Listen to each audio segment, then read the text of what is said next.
what we were talking about was the narrative on illegal aliens, and since the focus here is on illegality and on crime, we end up actually going further than we need to with, like, I don't believe that like every Mexican in the United States is like literally, other than the fact they crossed over illegally, is like literally just like raping and selling drugs and shooting people and stuff, right? Like a lot of them are just like really stupid and bringing you like delivery food and not able to like sign the receipt properly or something like that. You know what I mean? Like not able to understand a cash transaction because they're just so stupid. They're permanently taking the jobs that your teenage kids should be able to get. Yeah, that's the problems are more mundane than that, and in some way, like more mundane but more impossible to talk about. So it's easy to talk about crime. It's easy to talk about shooting people, and it's easy to say we want that out of our communities. It's less easy to say, look, you just don't belong here. Yeah, right? Like our communities just don't mix. Like you don't even really want to be around us because when you come, you just end up in a ghetto of your own people. The only thing you really want to do is that we have functional institutions and you don't. Mm-hmm. So you want to come here, and then what's going to happen is our institutions are going to start breaking down, and they already have. Mm-hmm. Yeah. So it's not like I think they're all literal criminals. You know, like it's just, no, he said that a long time ago. That it's like Trump had to frame the debate that way because that's the only way you're allowed to. You can't say, oh, well, you know what, they're going to take over part of our, and they're different, and it's a different culture, and they should, you know. Yeah. You can't say that. I mean, that's considered worse than the other. You can't say they're too Mexican to live here. You have to say they're too violent to live here, which is you can't say that multiculturalism can't fucking work. Yeah. Right. Yeah. You can't say that yet. Yeah. I mean, we're going to have to make a space for being able to say that because fundamentally that's our message. Like we can. I think unconsciously people feel that way, though. I think that a lot of the white voters do implicitly feel that way. They know that. You just can't really say it yet. You can't make a fucking TV show about it yet. You know, you can't openly talk about it and joke about it without like having certain people like make that fart face at you or try to find out your name and get you fired and stuff like that. But it's getting there. I think it's getting there. Yeah.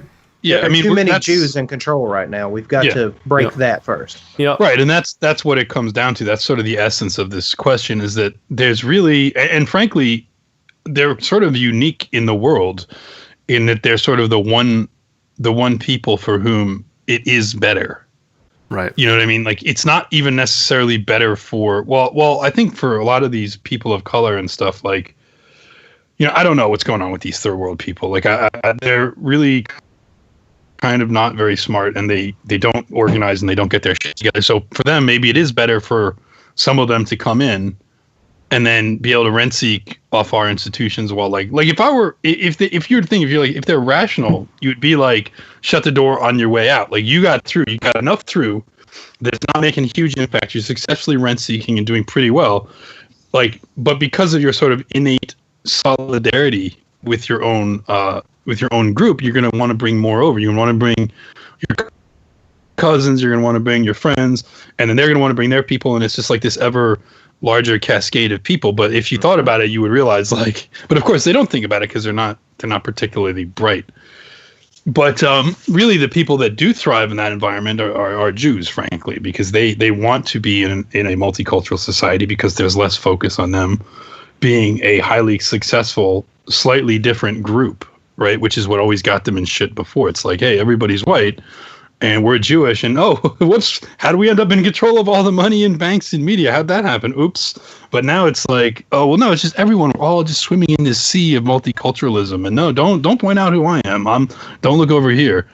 So that's kind of like what their thing is, but it's not good for us. And you could make a case that it's not good for other races. Now, I'm not particularly interested in making that case, but it might be something we have to do in order to sort of break through this wall of talking about it. I'll tell you one of the things that helps break through is to tell people kind of what the end game is for the left, which I mean it's an entirely Jewish thing. And I know the most recent thing I've seen by our old friend Hateful Heretic. He's reading the book Practical Idealism by Richard Nicholas Coudenhove-Kalergi. And you can look it up. He was the spiritual father of the European Union. and I'm quoting him now, a good chunk of the book is dedicated to how Jews will rise to be the master race of Europe, bring in people from across the globe to blend the Gentile population of the continent into a single homogeneous non-race and create a socialist utopia with Jews at the head. So it's kind of like mud seal theory for the Jews. Yeah. They just want a mongrel race that they can lord over. Yeah, I mean it's weird to hear it so explicitly like that, to so explicitly put that way. Now that's Hateful Heretic speaking, so I think I've guy said similar. I mean, it's interesting because the way we frame that, it's all sort of in the framing, right? Because the way we frame it is, it's like, wow, gee, that sounds fucking terrible.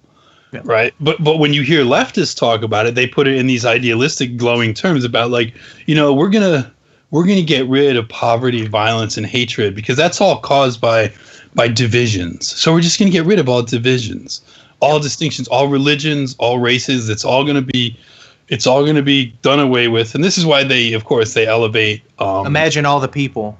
Yeah, it's basically the song Imagine. Which is a terrible song. It's a fucking nightmare if you really imagine it. I imagine that world, and I have fucking nightmares. I wake up in a cold sweat imagining that world because it's horrifying. And if you never really think about it, it's like, imagine like no borders, no religion, no none of these things. And it's like, wow. So basically just a polymorphous, perverse, massive brown humanity. Like, no, imagine being ruled by really wealthy, really neurotic, inbred people. And that's kind of what the left is. And then they've bred out the any superior genetics in the native race, so that there's just a bunch of stupid worker bees that can't. But the thing is, it's not even going to work because we see what these countries are like. We see what these I mean, it's a horrific idea, first of all, but it's funny that it's framed in idealistic terms. Like, and it's not the first. If it sounds like we're crazy, like, think about it in terms of how you hear liberals talk about it, and you hear this talk all the time. Like, they say, like, well, we all just need to mix together so that there's no more race hatred. Like, how many times have you heard a basic bitch liberal say that? The way to end racism is for everybody to mix together. How many times have they said that? I've heard it many times. They'll repost that National Geographic article that shows like the mocha colored people. There you go. Oh, look, here it is. This is where we're going to look like in 2050. It's right there on the cover of National or Time or one of those. Something. Let me quote a passage from. In a few years, it'll be updated to this is what we're going to look like in 2020. And it's beautiful. No, we're not actually going to look like that. No, I agree. Yeah, like, that's not really going to happen. Correct. But it's something that they like there's no like interracial relationships that are rare. Sorry, even among swupples. Yeah, they don't fuck other races. Let me quote from the book Practical Idealism. 2,000 years ago, the Christians, not the Pharisees and Sadducees, were heirs and innovators of the Mosaic tradition. Today, it is neither the Zionists nor the Christians, but the Jewish leaders of socialism, because they too want to pay off the original sin of capitalism with the highest self-denial, redeem the people from injustice, redeem us from violence and slavery, and transform the world to an earthly paradise. And this guy was like the spiritual father of the European Union. He, like, you can Google him. This isn't a Nazi, or this isn't like our feverish dreams. Like, it's there. Yeah.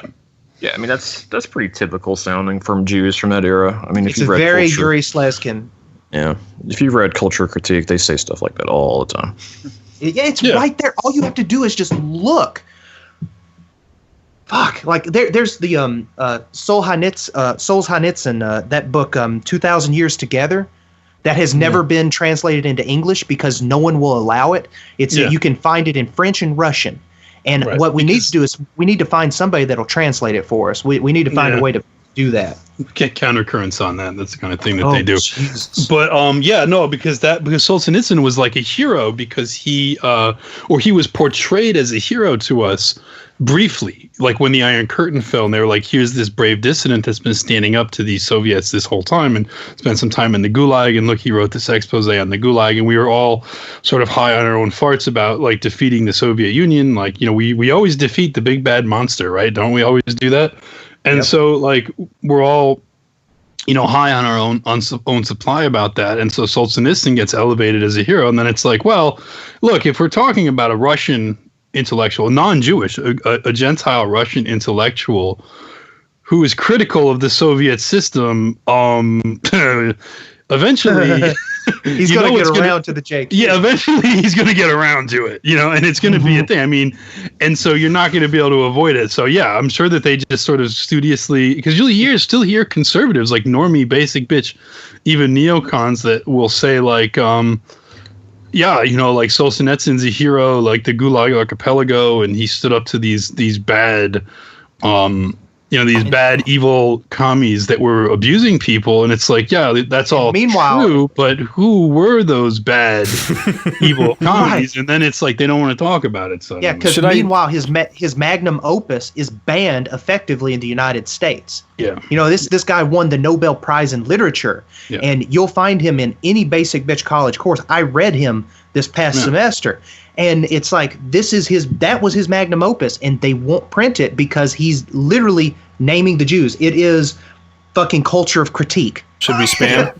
Should we spam? I'm going to go with Jewish. I'm going with Jewish. Hey, you might be an anti-Semite.